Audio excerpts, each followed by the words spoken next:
Well, hello everyone, and welcome to Insight with Political Tours, the travel company led by reporters around the world. What with the war in Ukraine and now things in the Middle East, tensions in the Balkans have slipped away from the headlines. But our next speaker thinks we should be worried nonetheless. Vladimir Putin and his sympathizers are making waves in the region, and what's more, our guest says it's partly the EU and the US's fault. He's Edward P. Joseph. He's a senior fellow at Johns Hopkins School of Advanced International Studies in Washington, D.C. Hello and welcome, Ed. Thank you very much, Nick. Great to be back with you. Yeah, great to see you. You and I go a long way back, so it's wonderful to see a familiar face in front of me here. Before we get into the nitty-gritty, and even before we talk about recent events, which have been very alarming, armed groups in northern Kosovo, people killed, a real sort of indication of possible violence on a wider scale. Before I do that, I want to give people an idea of who you are, what you've done previously, various antics like dealing with Ratko Mladic, for example. So just tell us a bit about you. Sure.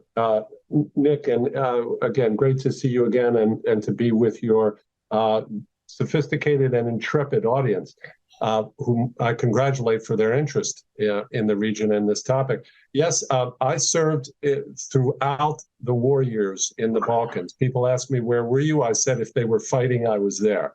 So I was in every conflict country and in every permutation of the conflict. So, for example, in Bosnia-Herzegovina, I saw all elements of that fighting of Serbs against Bosnian Muslims, that we call Bosniaks, Croats versus Bosniaks, Croats versus Serbs in Croatia, even the internal war between two Bosniak factions, the breakaway faction led by Fikret Abdic in Bihać.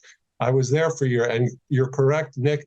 In July 1995, I and one UN colleague were sent to Žepa. This is the enclave in eastern Bosnia-Herzegovina that is nearby, basically long walking distance from Srebrenica. This was July 1995 during the genocide, that is during the horrific massacres of Bosnian Muslims that Ratko Mladic engineered not very far away in Srebrenica.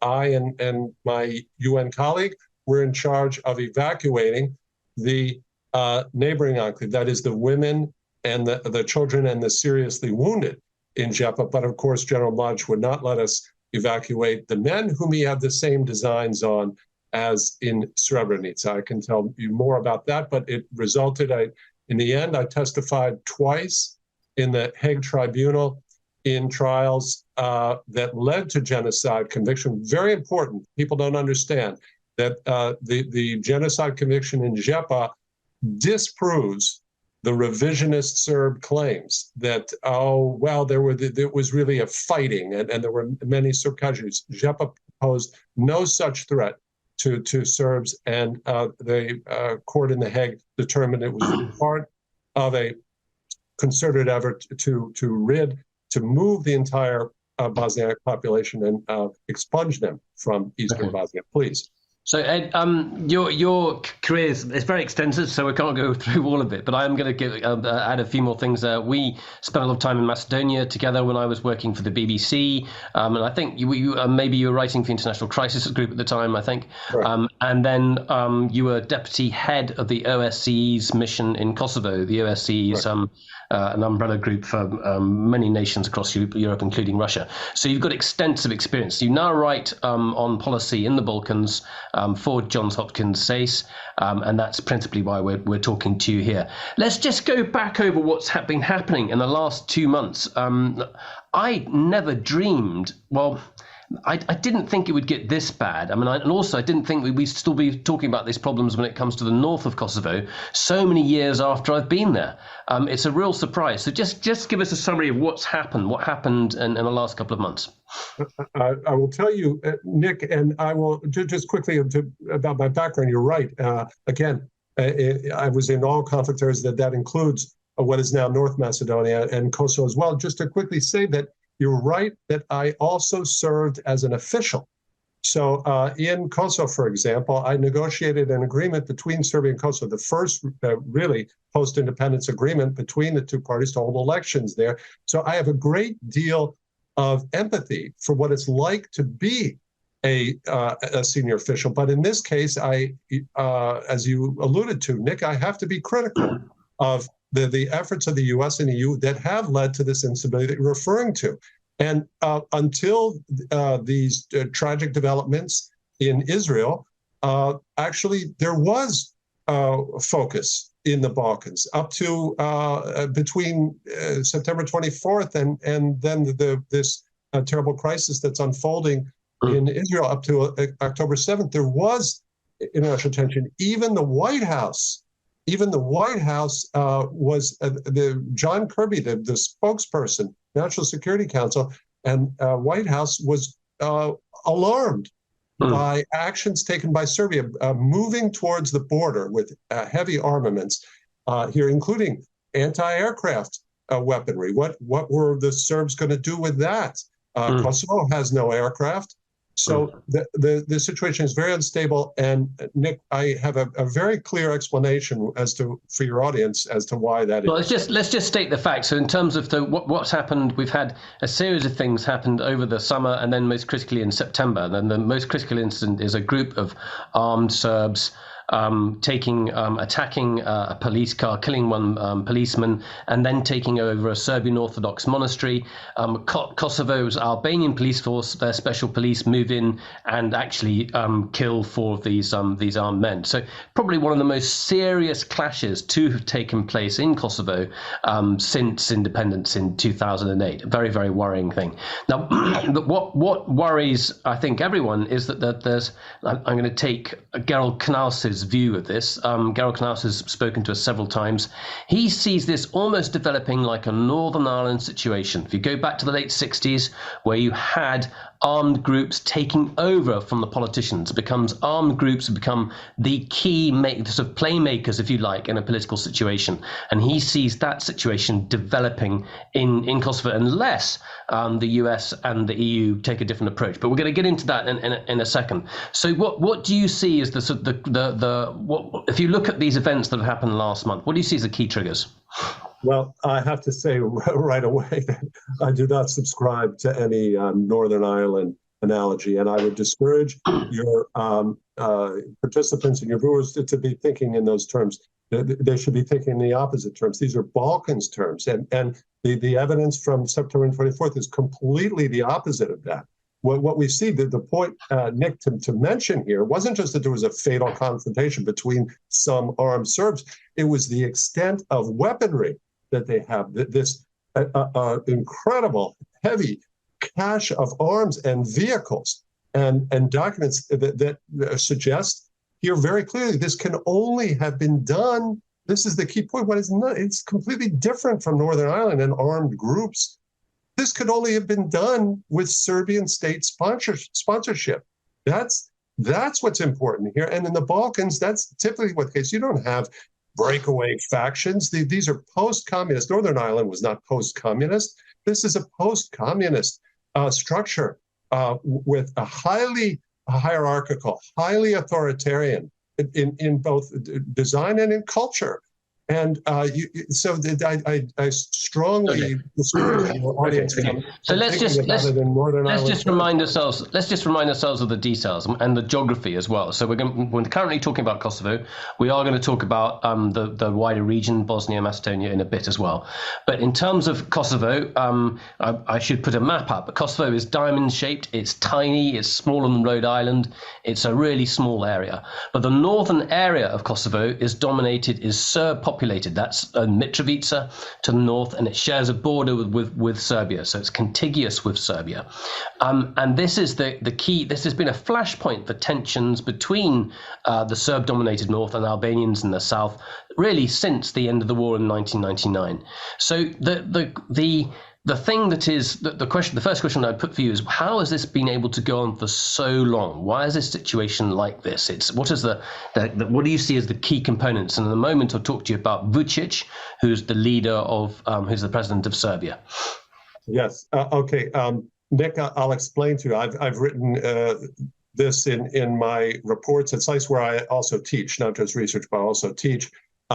And I can explain that very clearly, but I quickly have to tell your audience a much better analogy to, if you want to understand this region and this incident, not just Kosovo, but its neighbors, Bosnia-Herzegovina, Montenegro as well, is Russia and Ukraine, is infinitely more apt and accurate than anything in Western Europe.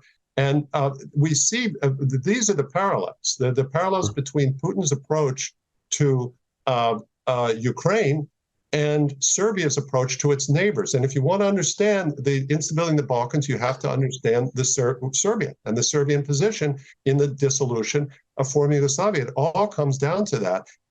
North Macedonia has issues with Bulgaria that are similar, power dynamics, but Bulgaria is limited by what happens in the rest of the Balkans. So Serbia. Okay, I want to put Bulgaria and Macedonia to the side for the moment. Let's try and. I'm leaving that to the side. I'm leaving that to the side. I'm just noting that if your audience wants to understand this issue, a much better analogy is Russia and Ukraine, and you have to understand the approach, the exploitation of the Serb population that is outside Serbia's borders. Where do you see that? The same in Ukraine. Oh, what does Putin say? Oh my gosh, we have these endangered Russians, endangered by the Nazi regime there. This is of Vladimir Zelensky. This is what's going on. This is the nature of this. And this is the choice, really, Nick, is because when we talk about Ukraine and Russia, we constantly use these words. We say this is a threat to the Western order. Well, what is the Western order? The Western order means that minority groups, that includes minority Serbs, get human rights in a democracy. But they do not get, Serbia or Russia does not get territory. And that's, you want to understand this flashpoint in the north? It's not some uncontrolled groups or something like this, IRA type thing. It's because of Belgrade's agenda and aspirations primarily. That doesn't relieve Kosovo of responsibility. And Prime Minister Kurti, as I've said and written, also has to be held accountable. But that's not the primary reason. If your audience wants to understand this, it's about Serbia's refusal to accept the Western order, the terms for the breakup of former Yugoslavia, in which these are independent countries. Okay, tell us about the Serbian population within Kosovo. Where are they and how many are there? Well, this is approximately 2% of a 2 million population. And ironically, and this is quite significant, the majority of the minority Kosovo Serbs, whose rights we should be concerned about, and we should hope and even support Kosovo Serbs in returning to Kosovo. The majority of them actually live below the river Ibar. That's basically the borderline in this northern region. The four municipalities in the north that would be what Serbia would like, is just as Putin would like to pull these informally into Serbia. But the reason you asked the question, Nick, and allow me to answer it, please. You asked a very good question. Why is this still so unstable? Here, come on. Look, this isn't Russia. We don't have, Serbia doesn't have nuclear weapons. NATO is in charge of the security and is present there and was present on the ground there on the 24th of September during that fatal confrontation. It's almost all countries in the region are either in NATO or NATO aspirants other than Serbia and other, of course, Republika Srpska. So the reason we have to ask this is because Serbia has refused to accept the Western order. It refused to commit to the aspiration, truly commit, of joining the European Union. It rejects NATO membership, which its neighbors all want, including Bosnia-Herzegovina and obviously Kosovo as well. So that's the question. And really, you have to ask yourself, well, gee, the West has all these advantages in the Balkans. Look, compared to, there's no Russia. Russia's far. Russia cannot move tanks there. China's far. How and all of these are NATO and EU members, surrounded there. Greece, Bulgaria, Croatia, and Albania, North Macedonia, Montenegro, all NATO allies. How is it that this is still so unstable? And I've written and I've given, this is the theory. This is the theory that I've written, and I'll give it and explain it to your audience here. There's one reason why this, not just northern Kosovo, but the entire region, Bosnia-Herzegovina, Montenegro, remain uncertain and unsettled. It's because of Europe itself, Nick. Europe itself. That's the reason. It's not even in Belgrade. It's not even in Moscow or Beijing. It's in Europe. It's specifically in 4 European capitals.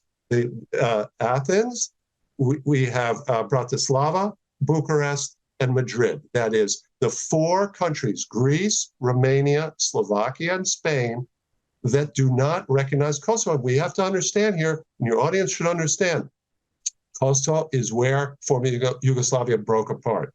It's the central issue. It's the pivotal issue for Serbia, whether Serbia is in the West or in a Russian, pro-Russian orientation. It's the Kosovo issue. It's the pivotal issue. And those 4 countries are the only reason, I'm going to, and repeat, I've written this in reports and articles, discussed this. Many people accept this and understand this, that the refusal of these 4 countries to recognize Kosovo is what hands Serbia the leverage. It's the enabler for Serbia to stay in this position where it exploits, oh, yeah, we kind of want to join the EU and get all the money, but actually promote pro-Russian agenda and its own Russia-style agenda in the region. And that's the reason why this remains so unsettled and unresolved. Serbia has the leverage over Kosovo. That means it has the leverage over us. And the Kosovo Serbs are the ones who are the pawns caught in the middle. Please. Okay, so those countries don't want to recognize Kosovo, and we can think about Madrid with Basque separatists. You can think of, basically, it's the idea of a breakaway state, and you see that precedent as being a threat to your own. So that's essentially what's behind their refusal to recognize Kosovo. Let's just put that issue, because I agree with you. It is the core issue. It's the core issue why Belgrade has got so much leverage. But let's talk a bit about Vučić, and I want to know about how he uses the issue of Kosovo. What does he say about Kosovo? But also, let's talk a bit about him as well. How did he rise to power? Where does he come from?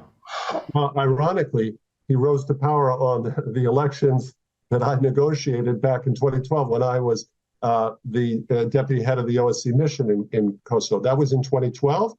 His party surprisingly defeated the more moderate, Western-oriented Boris Tadić and his political party. And surprisingly, Vučić's allies, Tomislav Nikolić won the presidency, and Vučić's party won in parliament. And Vučić very soon thereafter established himself as the leader of this party. And what he has done, and this is very important for your listeners to understand, is Serbia had been moving in step by step in a very imperfect way, but in a democratic way. There had been a democracy. Yes, it was imperfect. Yes, plenty of corruption. We know that. And they had even, Nick, people forget this, in 2010, the Serbian parliament had effectively recognized genocide committed by Serbs in Srebrenica. And even human rights activists in Serbia applauded this. It's still on the books. But Aleksandar Vučić, instead of moving it in this direction, turned everything in the opposite direction. And he reversed the democratic progress, and he established this fake democracy, this electoral authoritarianism, where there are elections that give a patina, an appearance of some sort of democratic legitimacy, but in fact, it's the opposite. And he reversed these domestic elements of control on the central government and has marginalized the opposition. The opposition today is very weak. Aleksandar Vučić, his party has enormous influence, if not control, over, according to Serbs, some 90% of the media.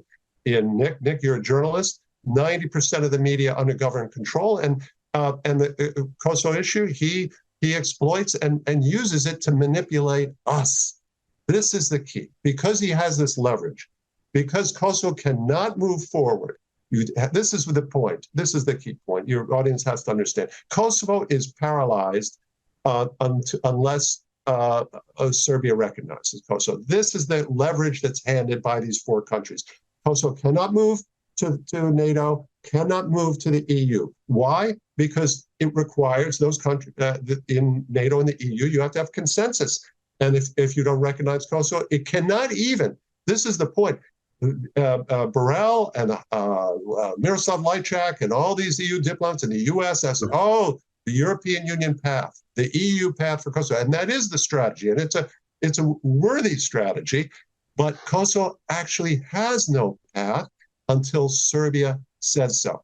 Let's do two things. Let's talk. I want to know about what does Vučić say he wants in Kosovo, and I want to talk about this model, the community of Serbian municipalities, which would bring all the Serbs within Kosovo under a body that would, I think, have a fairly close relationship with Belgrade, which understandably the Kosovan government is very nervous about. So I want to talk about that first, and then I want to understand why it is that both the EU and US are backing that approach. So tell us about the CSM, the community of Serbian municipalities, and what does Vučić want with that? I'll tell you exactly what he wants, and I'll explain to you, Nick, about this approach that the U.S. has with the Association of Serb Majority Municipalities. What Alexander Vučić wants can be explained in one word, compensation. He wants what Putin wants in Ukraine. He wants territory. That's what he really wants.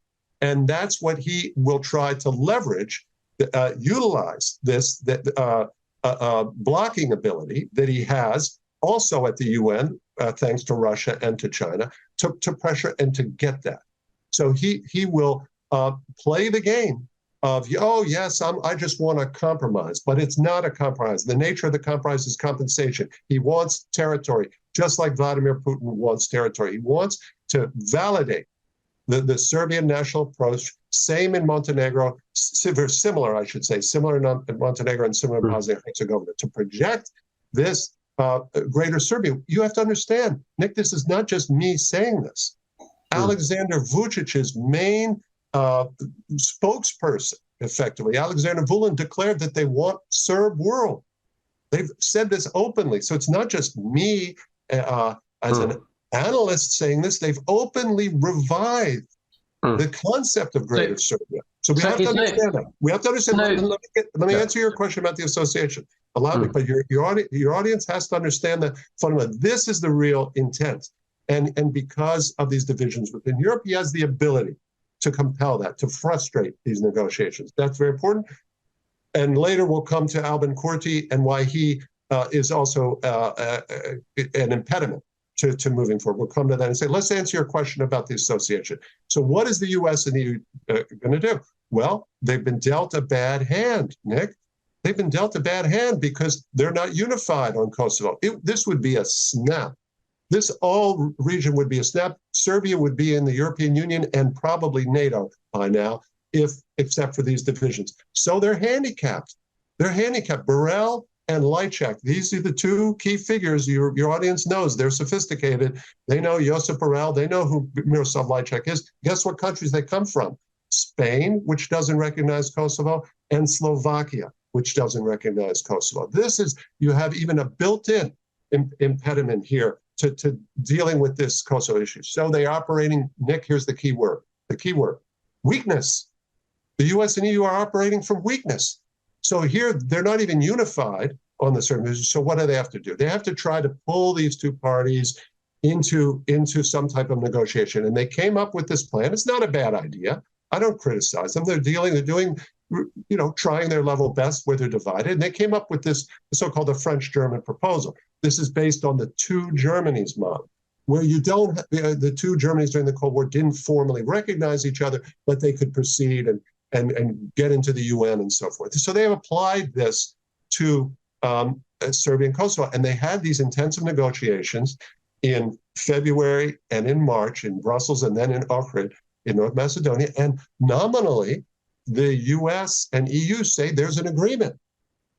But Alexander Vučić refused to sign it.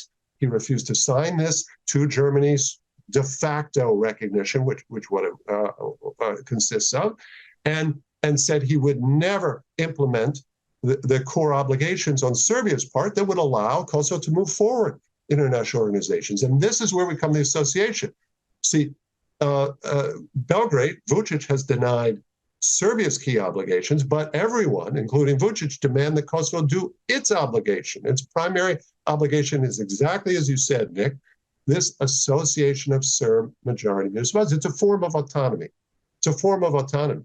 But the problem is that you see no commitment from Serbia, and there's not even really a guarantee if Kosovo were to do this to the letter. Imagine it weren't Albin Kurti who's the prime minister. Imagine the most cooperative Kosovo-Albanian prime minister, like his predecessor, Abdullah Hoti, who was very cooperative. Imagine him. Kosovo still wouldn't necessarily have a pathway to the EU and NATO, and this would allow Serbia to continue to undermine, to utilize the autonomy as a means, the way they do in Bosnia-Herzegovina with Republic of Serbia, to undermine and frustrate the sovereignty, ultimately to pursue the Serbian nationalist agenda. So that's why this is complicated. It's not easy. It's not simple. It is an obligation on the part of Kosovo. They did sign up to it many years ago, a decade ago, and Kosovo Serbs do deserve and need and require protections. But this is very, very complicated when you have a hostile neighbor. And we see the hostility again here, Nick. We come back to where we started, September 24th. Look at the hostility. Weapons, and basically the ability to launch a violent insurrection in the north. Does this bespeak of oh gee, I would just want a compromise and a negotiation? No, it's very difficult. I can tell you where things stand now if you like, please. I'd love to get people's questions. So if you've this is complex, this subject for those who don't know it, but we'd love to, if you've got even the most basic of questions, please put them down in the Q&A box, and then we can put your questions directly to Ed. So Ed, I can understand the internal EU divisions. I can understand why that gives Serbia leverage, but what I can't understand is why the United States seem to be going along with it. It's a great question, Nick. You just put your finger on it. You just put your finger on it. That's the baffling question here. Now you could say, because look at the environment that we're in. This is the environment we're in, with a war in Ukraine, a war, as I said, that is a threat, and we all say a threat to the Western order, the Western values, democracy, human rights, minority rights, that we resolve these issues through mutual respect, institutions, rule of law. And that's the test. That's what we're facing Russia-Ukraine. And here we have all these advantages in the Balkans to apply those same standards, and we don't do it. Nick, it's baffling. It's absolutely baffling. Before February of 2022, before the Russian invasion of Ukraine, we could say, well, it's the Balkans, it's not really that important. But now it's critically important. We know Russia and China have a malign agenda in this region. We know that you cannot have stability in Ukraine and move Ukraine and Moldova somehow to the EU, and you're just going to leave Southeast Europe as this chaos, subject to Russian and Serbia-style nationalism, undermining NATO allies like Montenegro, for example, which is actively being undermined by Serbia and Russia with a pro-Russia agenda. So you put your finger on it. Why has the U.S. acted in this way? And that's the answer. And that's really the question. And the answer to it is that the U.S. has underestimated its own power and has operated towards Alexander Vučić from a posture of what I call fear and illusion. They've exaggerated the fear of, oh my gosh, this Alexander Vučić, he could destabilize the region. So, and yet we see on September 24th, they're trying to accommodate me. He is trying to, or at least elements in Serbia, in the Serbian state, are actively. They say you have the proof of that. And the other is the illusion, Nick. This is the other side of the coin. The illusion, and this is, I've been critical in particular, the U.S. ambassador there, who I've known for many years, very experienced individual. But it's not just him. An approach, a belief in some elements of the U.S. government, not all, that, oh, we can bring Alexander Vučić over from the dark side.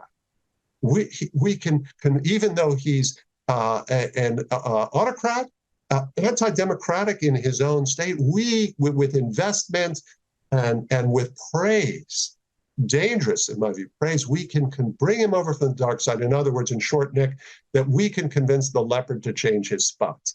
And the leopards, of course, do not change their spots. Authoritarians remain that, just like Viktor Orban in Hungary. That's who Alexander Vučić is. But we refuse to see that reality, again, because we operate from weakness, and instead of demanding and utilizing our leverage and the need with Russia and Ukraine to hold people accountable, all leaders in the Balkans, we don't. We have a separate standard for Alexander Vučić, a lower standard than we have for Albin Kurti and for other leaders in the region. Please. There are two competing ideas about how urgent this situation is. One is that Ukraine is doing badly in the war against Russia, or that hasn't achieved its goals, and that might give Putin the potential to survive at least, and that gives people like Vučić succor. You know, he'll be happy if basically he's got the leverage to play off against Putin.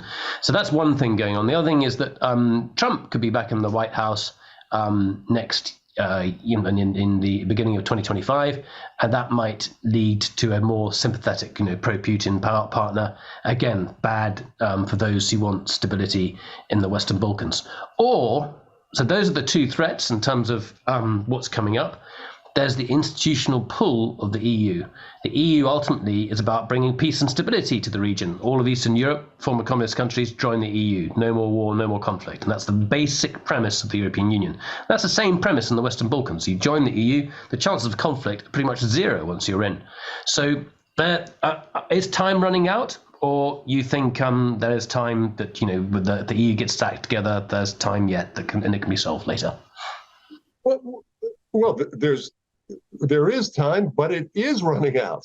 There is time, and it's absolutely true. Your the first characterization is absolutely right. There is a time constraint, Nick, and you're absolutely right that Alexander Vučić is putting his chips on the hope that Donald Trump will be elected or reelected here in the United States. Well, obviously, this would be a disaster, but for Serbia, for Alexander Vučić, that's his ticket out. There's also, we should point out, European Parliament elections in Europe next year that will also preoccupy and distract Europe. So the clock very much is ticking, but there's still time here, Nick. That's the problem again, though, is that the U.S. and EU operate from weakness, will not hold Alexander Vučić accountable, and this is the stunning part. The really stunning part, Nick, is where we started here, the September 24th, because this exposed proof of malign Serbian intentions, this cache of weaponry. Can you imagine? There were attacks, there were violent confrontation in Kosovo on May 29th, so fierce that the Serbs shot K4 soldiers who were protecting these municipalities where Albin Kurti had unadvisedly and wrongly imposed mayors that had been elected in a faulty election. One of the injuries, at least to 30 of these K4 soldiers of mixed nationality, one of them, a Hungarian soldier, lost his leg. Easily there could have been fatalities. That was on May 29th. Look at this on September 24th. This could have been by tenfold. You could have seen U.S. troops killed in a conflagration that apparently was intentionally going to be started by these Serb paramilitaries, assailants, as Ambassador Hovenier of the U.S. into Kosovo calls it.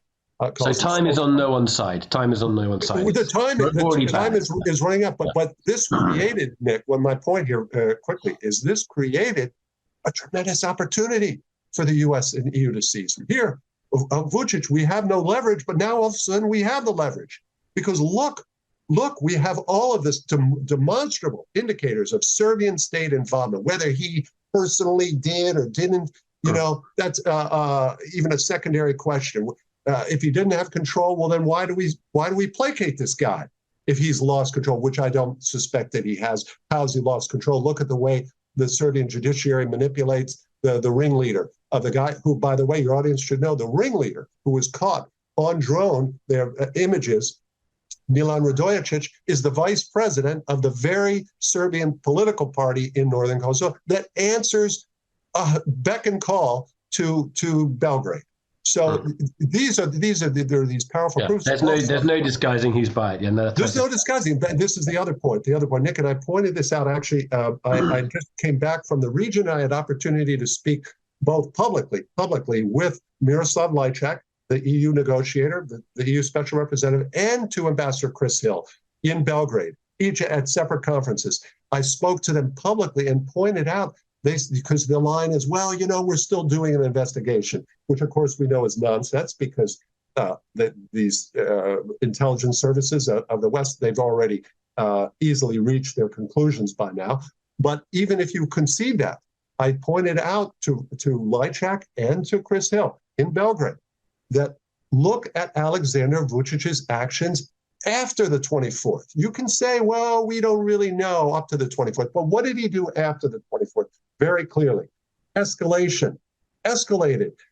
Even though he didn't have to. The Serbian Orthodox Church completely distanced themselves from this incident. Rather than taking a nationalist stand, they expressed condolences. Remarkably, the Serbian Orthodox Church, in the wake of this fatal confrontation, only expressed condolences for the slain Kosovo Albanian police officer, said nothing about the 3 Serbs who were killed. This would give entree to Vučić to keep things calm. What did he do? The opposite. Declared 3 days of mourning.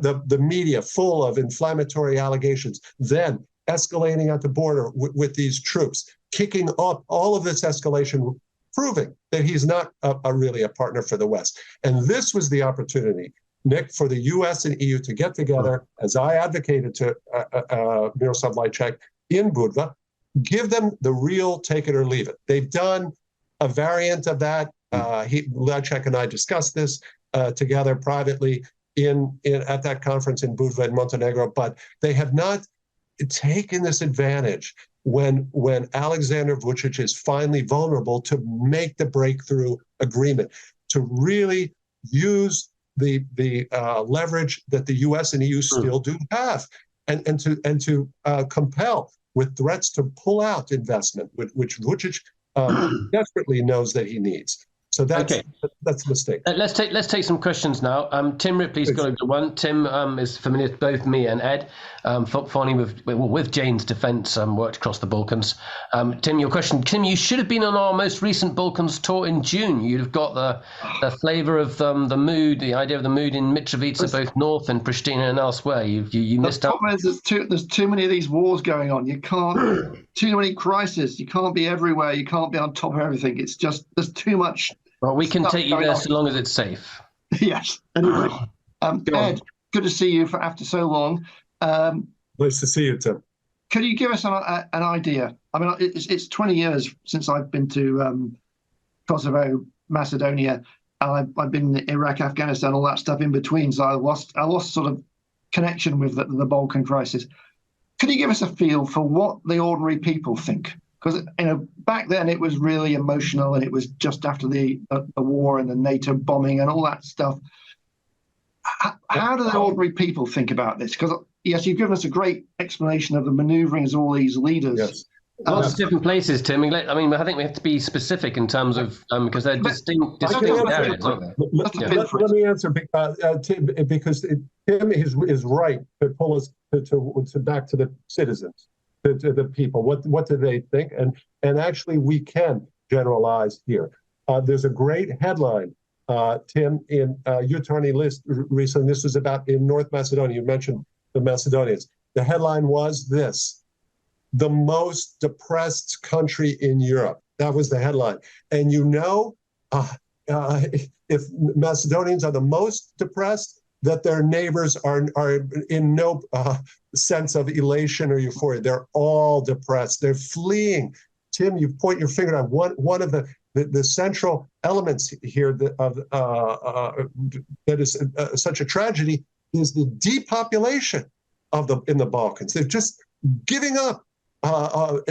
Villages in Bosnia-Herzegovina emptying here. They're tired of this. They see no way forward. They're tired. These games and the corruptions and corruption, nepotism.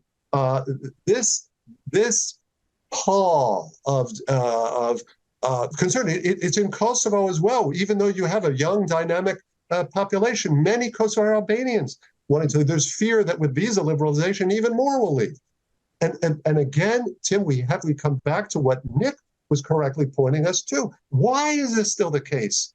I'm telling you, it's because Serbia still is in this undecided position and able to exploit it. Oh, we kind of want to join the EU, and we like that money, and we like that investment, but actually we're an Orban-style fake democracy oriented towards pro-Russia stance, just like Viktor Orban. And we are tolerating that. And that is why you have this mass pall and mass depression, why it's so difficult to have progress in Bosnia-Herzegovina, why Montenegro, a NATO ally, it has to face constant subversion from Russia, from Serbia. So that's the answer to your question, Tim. Tim, I want just to add to that. I think that Kurti is popular. Albin Kurti, the Prime Minister of Kosovo, who won this massive election victory, I think it's in 2019. And what's happened with the North? People, many Kosovo Albanians want the government to be tough. They're fed up with the Serbs in the North, and they think it should be part of Kosovo, and they think they support their police actions there. So he's actually quite popular. So without the prospect of economic change, nationalism actually works. And I would say the same in Belgrade. If you go to Belgrade, you'll find you've had huge protests against Vucic over the last year, and he has managed to turn on the tensions with Kosovo to some effect. Even the most liberal people will say to you, Kosovo is Serbia. So that lack of progress, that lack of the idea of that your country is going to make progress, that you and your children have got economic prospects, is a fertile environment for nationalism on many sides. It's quite depressing. I want to take another question. That's my 2 pennies worth. So take it for what it's worth. Diane Cook, let's take a question from you. Go ahead, Diane. Yes, thank you for your. I liked your, or it resonated with me, your analogy with the Russia-Ukraine conflict. But when you were talking earlier about the weakness of the US and the EU, I'm going through my mind is if the EU is not united, then why do we expect more of the US? Because surely the US would see it as Europe's problem to lead on. Diane, you just touched on the story of the tragedy of former Yugoslavia and the Western response. You just put your finger right on it. The immutable truth is that the U.S. does not have what it perceives in any way to be strategic interest. There's the famous quotation when former Yugoslavia was breaking up, when the U.S. had that total power, that unipolar moment, and could have just with stern warnings kept Milosevic at bay.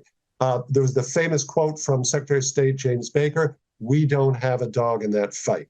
Now, that it's evolved since then. And the U.S. does recognize it's not the U.S. The Biden administration, other administrations recognize. No, we do have interests, but fundamentally the U.S. looks to the EU to be the leader, and sees the EU to have the vision and wants to. Even in these current negotiations between Serbia and Kosovo, the U.S. is very careful to say this is an EU-led dialogue. This is an EU-led dialogue. We're supporting. And that's the basic construct. But the reality is the European Union divisions, and we should also talk about the ambivalence of the European Union to enlargement, of the dragging its feet, having these prevaricating, really, in North Macedonia, for example, when Macron pulled the rug out after the country changed its name. Then Macron said, no, not good enough, and blocked the negotiations, which led to Bulgaria doing the same now, leading to that depression. So the EU has not stepped up, and that has forced, the U.S. is forced to come in. But what the problem with the Biden administration is, it's, as I said, led by fear and illusion, exaggerated fear of Alexander Vučić, not understanding that when you fear, you look at the instability you get, and this illusion. Nick, on your point about economy, the U.S. is in your line and says, yes, the solution here is to have more trade and to take these 18 million people and have a regional trade and boost that. Unfortunately, the approach, this open Balkans approach that the U.S. would lead to total Serbian dominance, because Serbia is by far the largest country of the WB6. Its economy has GDP 14 times the size of Montenegro, twice the size of Albanian economy and Macedonian economy put together. And so if you ask, it's not just Albin Kurti who doesn't want open Balkans. The Montenegrins don't want it. Bosniaks don't want it. Croats don't want it. They want, yes, to move towards the free market of the European Union, but under a safe European values umbrella. And that was recently this month in Tirana, there was the meeting of this Berlin process, where Germany has taken this lead. And you saw their Prime Minister, Ana Brnabić of Serbia, gritting her teeth the whole time and not wanting to be in the family photo, not wanting to be pictured with the Kosovo flag, wanting nothing to do with this, only wanting the Serbian-dominated, values-free, open Balkans regime. Please. So, Ed, one of the things that concerns me is the mechanisms that the international community, the EU, the US, whoever, come up for compromises, and that these mechanisms prove to be very problematic later on. So if you think about Bosnia, if you think about the Dayton Agreement, you think about the creation of Republika Srpska, that has become a stumbling block to any movement towards EU membership, because you've got a nationalist who controls Republika Srpska. If we think about I'd be worried equally about the creation of the community of Serbian municipalities. If you've got that body within Kosovo that has executive powers, it's going to be doing Belgrade's bidding. Here again, if you look at the issue within Macedonia, which I know you've written at length about, it seems to me that France has given Bulgaria all the leverage it needs to prevent Macedonia from getting EU membership, and it'll do it throughout the whole EU negotiation process. So Europe and the international community doesn't have a very good record of actually sort of pushing its will on the region, which it has the economic and political might to do so. Well, Nick, in principle, you're correct. I would point out that the record is not wholly without success. So if we come to quickly, let's come to North Macedonia. Well, how did its name change? Tim said Macedonia, the country is now called North Macedonia. How did it change? It changed in 2018 with the Prespa agreement with Greece, a very good agreement, an agreement in which each side gave up something substantial to make this work, in which Greece recognized and accepted the Macedonian identity, the right of Macedonians. You never say North Macedonians. It's Macedonian. That's the adjective. That's the people. That's the language. Greece has accepted that. And in turn, the country has added the adjective there, North Macedonia. That's a solid agreement. The agreement in North Macedonia between Albanians and Macedonia, the Ohrid Agreement, it's lasted 2 decades. It's the most sound, effective agreement. Not perfect, because of course you have a lot of quotas, and that can create then distortion and nepotism and things like that, which are problematic. But the relations between Macedonians and Albanians are it's quite instructive and remarkable. You have the foreign minister of North Macedonia is an Albanian, Bujar Osmani. He's the guy running around negotiating, talking about this sensitive issue. It's worth reminding people that there was a war in Macedonia in 2001 for about nine months. 9 months Nick, long, and it could have got very nasty. It could have, and it was stopped by a good agreement, good joint U.S. There was no terror. The key here, it's not so complicated, really. The key here is territory, and keep that in mind on Russia and Ukraine, because this is what Putin wants, and this is always the dividing line. When we say Western order, what do we mean? We mean we resolve these conflicts with rule of law, with human rights, with institutions. Yes, economic growth in which everyone can participate. And it's not easy. We all know that, but that's the path. The alternative is the Putin approach, where it's submission to our way. You submit to our power. And if you don't, we take territory. And this is where you get these graders, these greater Serbia, this is what and that's not what the Western order is. And that's why it's so baffling. US and EU diplomats don't seem to know that, and don't seem to grasp that, and instead want to curry favor with Alexander Vučić, who's Orban-type guy, and delude themselves. And you do not get stability out of that. You get instability of the kind we saw on September 24th. Okay, Ed, we're going to wrap it up shortly, but I do want to ask about Chris Dell. Is it? Am I saying Chris Dell? Sometimes I get my Chris's muddled up, but the US ambassador. Chris Hill, not Dell. Yes. Dell was in Kosovo.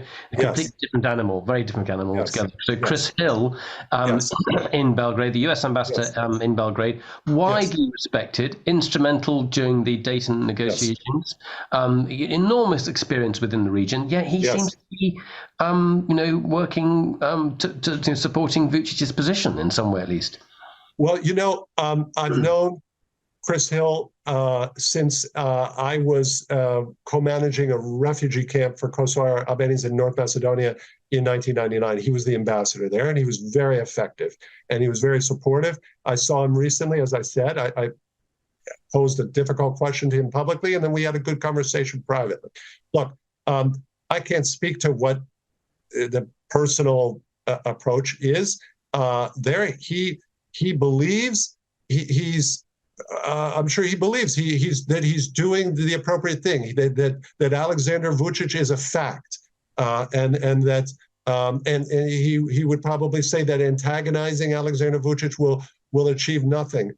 But supplicating, as I call it, placating Alexander Vučić has also led to not just to nothing, but to worse relations. And we cannot understand. And I tried to convey this. I don't want to say what Ambassador Hill told me, but I can say what I told to Ambassador Hill, which is the danger of this public praise and communication, and what I referred to and I've criticized him. I wrote an article, by the way. Your audience should note this article. I'm pleased it got a lot of attention in Foreign Policy in June, called "The United States is Creating a Kosovo Crisis." That was the headline. Obviously, Nick, you're a journalist. That's the FP Foreign Policy gave it that headline. The United States is creating a Kosovo crisis. You'll see all this explained. I hold Chris Hill to account in that article, and I explain what Secretary of State Tony Blinken should do there. But this is a problem. Nick, you pointed a serious problem, because it's not just within Serbia. Around the region, in Montenegro, in Bosnia-Herzegovina, in North Macedonia, they see the U.S. posture. They know a double standard when they see one. And that is very damaging, and it undermines the ability and the credibility of the European Union, the U.S., and I would add also NATO to this, please. Ed, thank you very much indeed. I think we've covered all the bases there. I do want everyone to stay online just for a second. We've got a talk coming up on Israel's hostage crisis with Gershon Baskin, who took part in early negotiations to relieve Gilad Shalit, and he's in touch with Hamas actually at the moment. And so we've got a talk tomorrow at 3 p.m. UK time. I hope I've got that right. Karen will have the correct times on the board after this. But so I just wanted to mention that before we wrapped up. Ed, this has been fantastic talking to you again. It's been too long. I hope we get to have a cup of coffee before long, but a really wonderful overview. Thank you very much indeed for your time.